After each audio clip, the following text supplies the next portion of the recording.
The fastest way to make someone want something is to tell them they cannot have it. Not beauty, not seduction, not attraction, restriction. The moment the mind hears the word no, it does not relax. It locks on, not because it is weak, but because it is detecting importance. Desire does not increase from availability. It increases from resistance. When something becomes restricted, the brain instantly assigns it more value.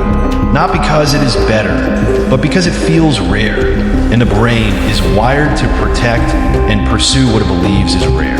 The word forbidden doesn't kill attraction. It ignites it, because the mind does not hear not allowed as a warning. It hears it as, this matters, this has power, this is not ordinary. And once the brain labels something as important, it returns to it again and again.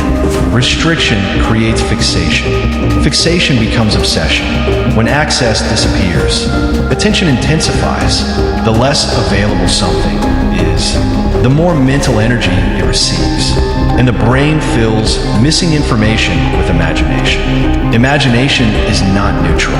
It exaggerates. It romanticizes. It distorts.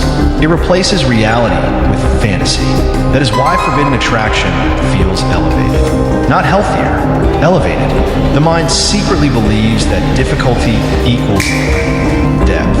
But difficulty does not equal meaning. It only feels like it. The brain also commits a dangerous mental error. It confuses emotional intensity with emotional truth. Just because something feels powerful does not mean it is real. Just because desire is strong does not mean it is right. The excitement comes from resistance itself. Not the person, not the future, not the connection. The friction is the drug. Another psychological shift happens here.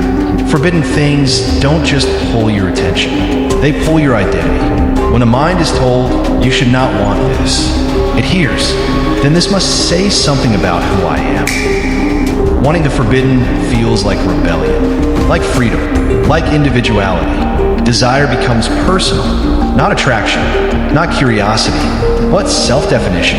And once identity enters obsession, reason disappears. That is how craving becomes emotional captivity. People believe they are chasing love. They are not. They are chasing intensity. They believe they are chasing connection. They are not. They are addicted to emotional charge. The brain does not want peace. It wants stimulation. And restriction provides stimulation without resolution. That is why fantasies live longer than reality. That is why unavailable people feel more powerful. That is why mystery feels deeper than truth. Remove the restriction, and the illusion begins to collapse. When access replaces distance, the emotional voltage drops, not because the thing became worse, but because the brain no longer struggles to reach it. And without struggle, desire weakens. That does not mean the desire was fake. It means it was fueled by friction. And friction fades when nothing blocks the path. Intensity is not depth. Intensity burns fast. Depth burns slow. Forbidden desire burns fast. If something feels meaningful only because you cannot have it, it will not feel meaningful when you do, because the craving was not for the person. It was for the distance. The human mind does not crave comfort. It craves contrast.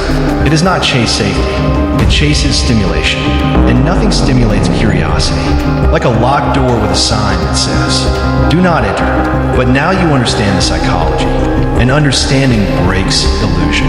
Now you know the difference between attraction and fixation, between longing and meaning, between desire and deprivation.